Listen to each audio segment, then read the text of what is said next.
Baik, bismillahirrahmanirrahim. Assalamualaikum warahmatullahi wabarakatuh. Gimana kabar kalian? How are you today?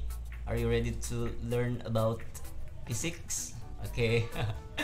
Mungkin untuk kalian kelas 10 udah nggak asing lagi sama Ustadz ya, karena memang sebelumnya Ustadz pernah live di IG tentang Q&A di ekstrakurikuler Al-Minhaj kayak gitu. Jadi sebetulnya udah nggak asing lagi, tapi tetap the first I wanna introduce myself.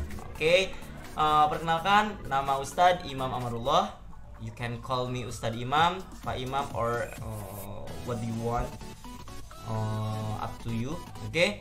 Nah, Ustadz ambil jurusan fisika murni di Universitas Jenderal Sudirman. Jadi tentunya kali ini kalian akan belajar tentang fisika bareng Ustadz. Oke.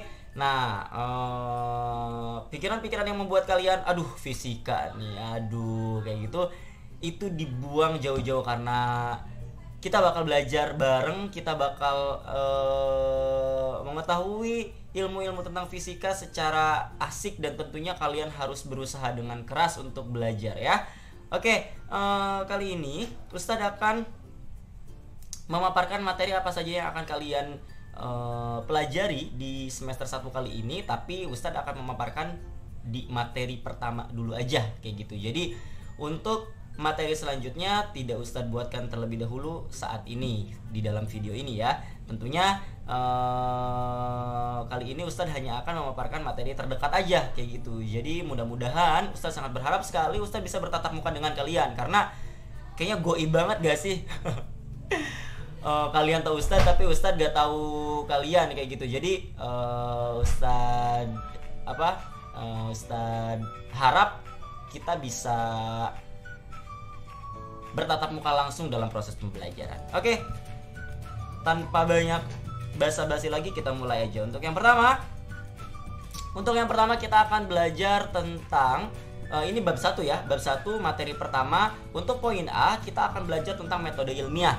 Tentunya sebetulnya di SMP kalian sudah mengetahui bagaimana metode ilmiah. Metode ilmiah itu apa sih Ustadz? Jadi metode ilmiah itu adalah suatu langkah kita untuk memecahkan suatu permasalahan. Contoh, for example, kayaknya ada masalah nih. Apa masalahnya? Masalahnya misal, apakah cabai itu membuat kita sakit perut? Kayak gitu ya. Jadi masalahnya, apa benar ya cabai itu bisa membuat kita merasakan sakit perut? Oke, itu udah ada nih masalahnya. Masalahnya udah dapat. Oh, benar gak sih cabai bisa membuat sakit perut? Kemudian yang kedua, kita harus kumpulin data dulu nih. Kalau kalian mengetahui bahwa masalahnya itu cabai dapat membuat manusia itu sakit perut, tentunya kalian harus mengumpulkan data terlebih dahulu. Nggak bisa kalian hanya menyatakan, oh cabai bikin sakit perut nih, itu karena hanya kalian doang yang ngalamin. Kalian juga harus mengumpulkan data. Data apa saja? Data misal kalian bisa menanyakan ke beberapa orang sebagai survei, sebagai bentuk bahwa bener gak sih kalau cabai ini didata nih sama kalian, didata ternyata dari 100 orang yang kalian data ada 70 orang ternyata mengalami sakit perut. Kemudian untuk yang 30-nya tidak. Artinya kalian bisa mengambil selanjutnya, di langkah selanjutnya itu kalian bisa mengambil yang namanya hipotesis. Apa itu hipotesis Ustadz? Hipotesis itu adalah dugaan sementara. Kenapa disebut dugaan sementara? Karena kita belum melakukan sebuah uji. Paham nggak? Jadi awalnya ada masalah dulu, terus kita kumpulin data nih untuk memperkuat masalah atau dugaan kita. Nah yang ketiga itu kita menduga, oh apa benar ya? Oh ternyata mungkin masih ada kata mungkin ya, belum pasti karena belum fakta, kita belum melakukan sebuah observasi. Kemudian oh apa mungkin ya? Nah ini adalah hipotesisnya. Kemudian yang keempat, untuk menguatkan hipotesis atau dugaan itu kita tentunya harus melakukan sebuah observasi atau eksperimen. Dengan cara apa Ustadz? Misalkan hipotesisnya adalah ternyata cabai bisa membuat sakit perut. Berarti kita harus membuat atau mengambil beberapa orang sebagai sampel untuk merasakan cabai yang pernah kita makan yang membuat kita merasakan sakit perut. Benarkah setelah dari kejadian tersebut kita melakukan eksperimen dengan memberikan cabai kepada orang yang belum pernah makan cabai atau belum pernah merasakan cabai, apakah dia juga akan merasakan sakit perut? ternyata pada saat hasilnya, oh cabai tersebut memang benar membuat seseorang yang tadi dijadikan sebagai eksperimental atau percobaan itu membuat dia menjadi sakit perut. Oh, nanti di akhir kita bisa membuat kesimpulannya. Kesimpulannya adalah cabai bisa membuat sakit perut. Oke, jadi itu merupakan susunan metode ilmiah. Atau bisa Ustadz sebutkan lagi nih. Yang pertama, untuk menyusun metode ilmiah kita harus merumuskan masalah. Yang tadi Ustadz bilang, masalahnya apa dulu nih? Yang kedua, ketika kita sudah merumuskan masalah, kita harus mengumpulkan data dan informasi untuk mendukung masalah yang akan kita bahas. Yang ketiga, kita dapat membuat atau menyusun hipotesis. Apa tadi hipotesis? Hipotesis adalah dugaan sementara. Kenapa disebut dugaan sementara? Karena kita masih belum tahu. Makanya untuk tahu kita lanjut ke tahap keempat. Tahap keempat apa? Tahap keempat itu adalah melakukan eksperimen atau observasi. Nah, setelah dilakukan eksperimen, bisa dong kita narik kesimpulan, bener gak? Oh, ternyata bener nih, cabai itu bisa membuat kita sakit perut. Nah, itu merupakan poin awal yang akan kita pelajari. Jadi, silakan kalian pahami untuk untuk dapat bisa masuk ke dalam pemahaman kalian. Kayak gitu. Lanjut, yang poin B. Poin B kita akan belajar tentang yang namanya besaran, satuan, dan dimensi. Sebetulnya ini merupakan materi kelas 7 SMP. Kalau SMP-nya kalian benar-benar belajar tentang IPA, tentunya kalian akan tahu yang namanya besaran, satuan, cuman di SMA ditambah lagi yang namanya dimensi. Besaran, itu ada besaran pokok dan ada besaran turunan. Besaran pokok itu apa? Besaran pokok itu besaran yang memang sudah ditetapkan. Artinya kayak gini, bisa kita bilang besaran pokok itu adalah besaran yang primer. Contoh kayak warna. Warna itu ada warna primer, ada merah, ya nggak? Ada kuning, kemudian ada hijau. Merah, kuning, dan hijau itu merupakan warna primer, warna yang tidak bisa dibuat oleh warna lain. Tapi kayak warna oranye itu kan campuran ya. Oranye itu campuran dari merah sama kuning. Nah, itu warnanya warna sekunder namanya. Sama, di besaran juga ada dua, besaran pokok dan besaran turunan. Kalau besaran pokok itu tadi warna-warna primer. Kalau besaran turunan itu adalah besaran yang tersusun dari besaran pokok. Nah, besaran pokok itu ada 7. Oke, besaran pokok itu ada 7. Biasanya Ustadz membuat singkatan. Singkatannya gini: Pa, Ma, Wa, Su, Ku, I, Ju. Itu adalah 7 besaran pokok. Apa aja itu? Panjang, pa, maknya masa, pama, wa-nya waktu, kemudian pamawa, su-nya suhu. Oke, su-nya suhu, terus kuat arus, i-nya intensitas cahaya, kemudian ju-nya adalah jumlah zat. Nah, itu baru besarannya nih. Nanti kalian bisa lihat di tabel. Besarannya yang tadi pamawa, suku, iju, kemudiannya satuannya apa aja? Satuannya harus internasional. Satuan internasional itu harus mutlak itu gitu loh. Harus yang itu. Misalkan panjang, satuannya apa? Meter. Mana mungkin kalian ngitung ngukur panjang tapi satuannya kilogram. Gak mungkin kan? Berat lu berapa sih? 20 meter. Lo nanyanya berat, kok dijawabnya satuan panjang? Nah, makanya harus ada yang lebih spesifik. Besarannya apa? Satuannya juga harus apa? Harus sesuai ya. Kemudian masa. Masa berarti apa? Kilogram. Oke, kilogram. Pamawasu, suhu. Suhu itu satuan internasionalnya itu bukan Celsius, melainkan Kelvin. Tentunya kan udah belajar ini, benar-benar udah belajar pasti di SMP.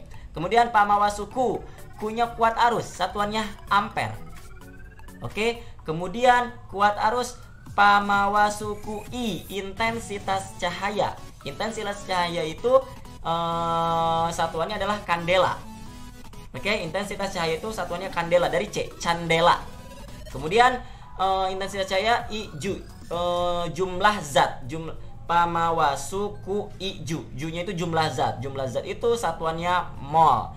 Nah, nanti untuk dimensinya coba kalian cari masing-masingnya. Misalkan panjang besarannya itu panjang, kemudian satuannya itu meter.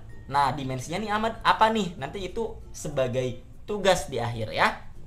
Nanti Ustadz terangkan. Kemudian yang ini yang terakhir itu poin C, itu adalah aturan angka penting. Jadi tadi poin A adalah metode ilmiah, poin B besaran, satuan, dan dimensi, poin C itu adalah aturan angka penting.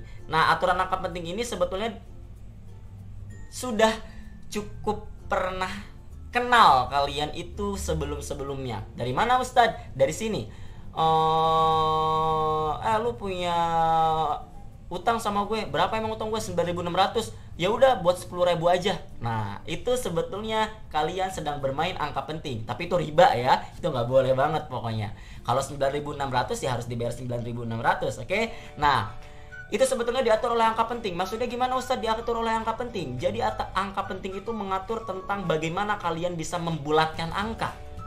Oke, jadi bagaimana kalian bisa membulatkan angka 9.600 dibulatin jadi 10.000. Gimana kalau 9.100? Apakah dibulatkannya menjadi 10.000 atau dijadikan 9.000? Kayak gitu. Jadi nanti kalau di fisika itu ada aturannya. Namanya kaidah angka penting. Nanti di kaidah angka penting juga kalian harus pelajari apa saja yang akan dijadikan sebagai kaidah angka penting. Oke? Nah, itu adalah sekilas tentang materi yang akan kalian pelajari di bab 1 ini. Nanti bab selanjutnya kita bisa nyusul. Sekarang Ustadz akan beri kalian tugas untuk dapat lebih memahami lagi materi yang sudah Ustadz sampaikan.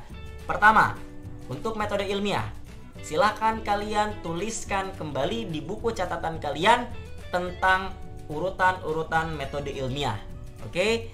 Yang kedua, tadi besaran, satuan, dan dimensi, poin B-nya. Besaran, satuan, dan dimensi. Besaran sudah Ustadz sebutkan, satuan sudah Ustadz sebutkan. Berarti nanti dimensinya tinggal kalian cari apa saja dimensi dari masing-masing besarannya. Oke? Nah, tadi contohnya udah Ustadz sebutin. Misalkan panjang besarannya, satuannya meter, di sebelahnya satuannya lagi dimensi. Dimensinya apa? Kayak gitu loh. Dimensinya itu lambang. Oke? Bentuknya lambang atau variabel. Ya. Nah, terus yang terakhir, kalian Ustadz minta untuk mencari kaidah angka penting.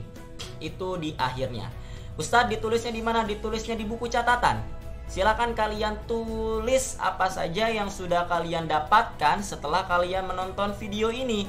Ustadz, tugas-tugas yang dari Ustadz dicari di mana nih? Boleh di internet, boleh di buku paket yang sudah kalian ambil, atau dimanapun yang terpenting itu sudah kalian kerjakan.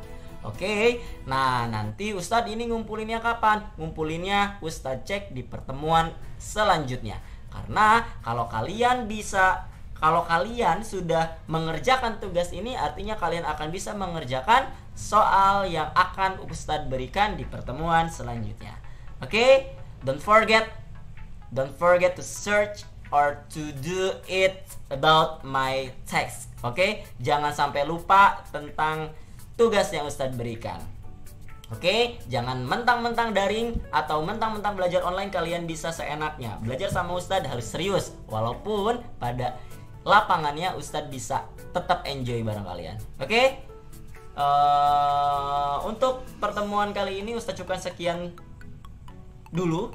Nanti kalau misalnya ada yang ingin ditanyakan, silakan kalian PC atau tanya di grup ya. Oke, Ustadz cukupkan sekian. Terima kasih. See you tomorrow. Wassalamualaikum warahmatullahi wabarakatuh.